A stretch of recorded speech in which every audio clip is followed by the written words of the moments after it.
Dipersembahkan oleh Ini kalau bicara soal perusahaan baru, boleh saya sebut ini perusahaan baru ya? Betul. Baru 1 tahun gitu kan. Eh, Pasti membutuhkan banyak sekali pikiran, tenaga, waktu juga. Begitu nggak kira-kira gambarannya? Betul. Di awal-awalnya kalau di internal kita bilang, wah kamu kerjanya 2,5 shift ya. 2,5 shift? Iya. Karena memang bisnis ini itu almost 24 hours. Karena kita layanannya pick up paling lambat jam 8 malam. Oke. Ya dari pagi sampai 8 malam. Kemudian setelah itu parcelnya atau paketnya diambil ke tempat hub untuk diproses, itu biasanya tengah malam sampai subuh.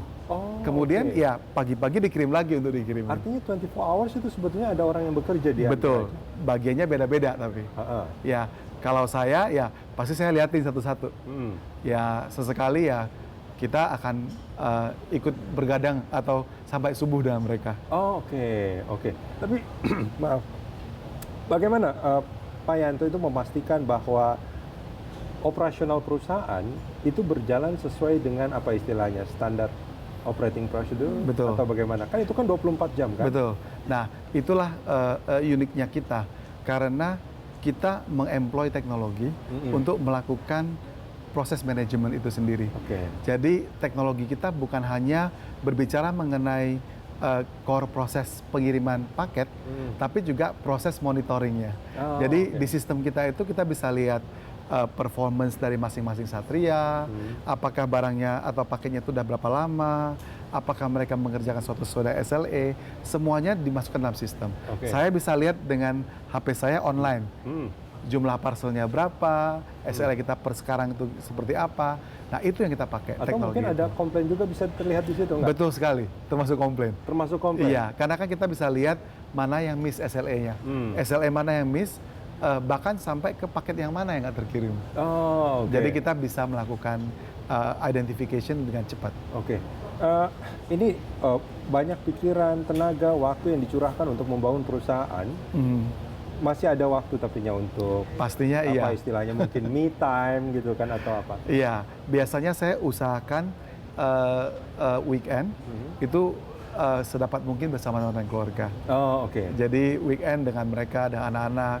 Kemudian kalau biasanya memang di awal-awal pulangnya malam, kadang-kadang pagi gitu ya. Tapi saya usahakan kalau malam ketika mereka masih bangun ya kita komunikasi atau pagi-pagi. Dan sekarang kan udah pakai teknologi ya, jadi paling di WhatsApp, teleponan, ngobrolnya, ya kira-kira seperti itu. Ada hobi nggak biasanya Pak? Wah, hobinya jalan-jalan kuliner. Jalan-jalan kuliner. Makan. Nah, ini memang penyakit orang yang mungkin ini karena terlalu sibuk juga biasanya.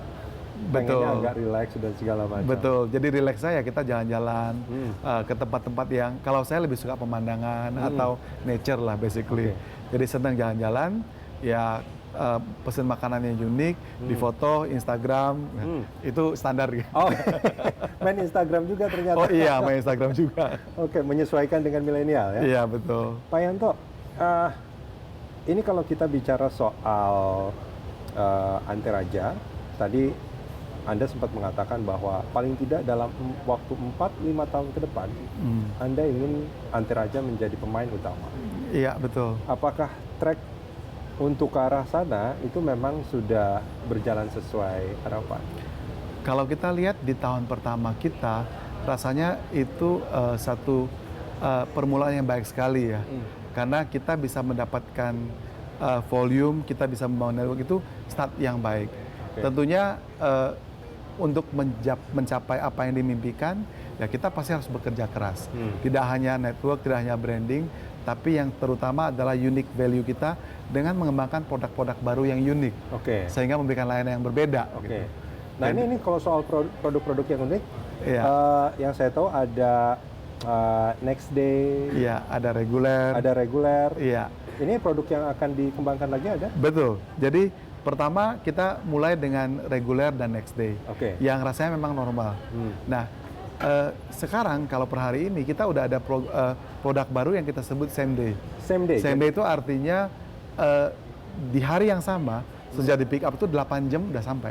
Oh, oke. Nah, Tapi ada batas waktunya biasanya. Ada di batas kalian? waktu. Oke. Jadi pick up kita tuh jam 3 sore paling lambat. Dan itu masih bisa dikirim pada hari itu juga? Betul sekali. Jam 3 sore diambil, di Betul. hari yang sama, Betul. barang itu bisa sampai tujuan? Betul, betul.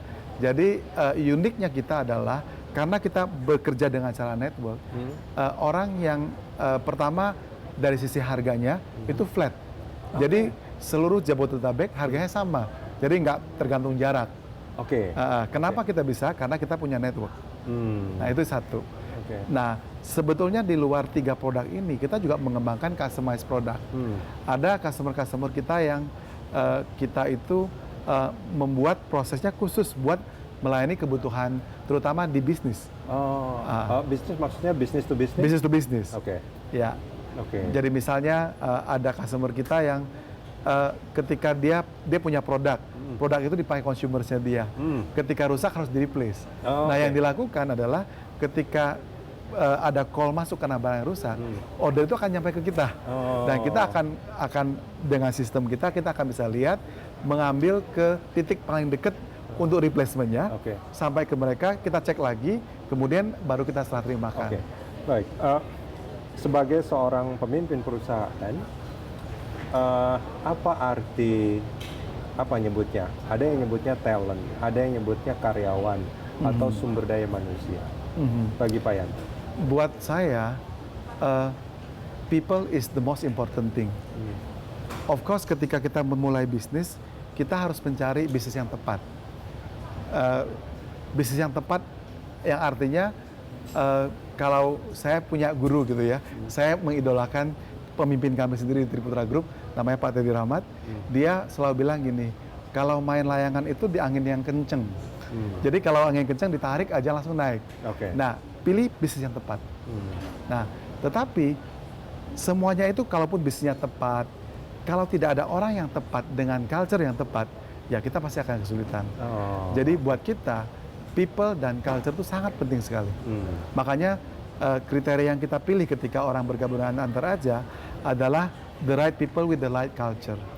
Ya, kalau orang pintar banyak, tapi kalau yang punya culture yang pas itu mungkin kita harus cari. Jadi pertama kita harus memilih bisnis yang tepat, orang yang tepat, dan harus ada culture yang harus dijadikan apa? Culture itu kebiasaan bagi mereka yang melakukan. Betul. Jadi culture itu punya share value yang sama, sehingga kita punya belief yang sama. Kalau keluarga bagi Pak Yanto? Keluarga sangat penting, Pak.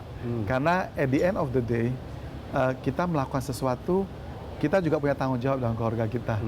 Jadi pastinya walaupun kita waktunya nggak terlalu banyak, tapi quality-nya yang kita harus jaga. Gitu. Karena 5 hari sudah diurusin pekerjaan, untuk keluarga cuma 2 hari, paling tidak kualitasnya juga tidak kurang ya. Betul. Pak Yanto masih punya mimpi, Pak? Saya mimpinya adalah bahwa tentunya untuk Antaraja ya. Untuk Antaraja, mimpi saya ya kita akan lebih banyak lagi membawa happiness buat orang, buat para stakeholder-nya. Stakeholder itu bicara mengenai para karyawan kita, para satria kita, dan keluarga mereka, bagi customer kita, bagi partner kita, dan juga bagi stakeholder kita. Pak Yanto, terima kasih banyak sudah berbagi inspirasi dengan kami. Terima kasih. Pemirsa, demikian bincang-bincang saya dengan CEO Antaraja Suyanto. Kita jumpa lagi di CEO Talk episode berikutnya.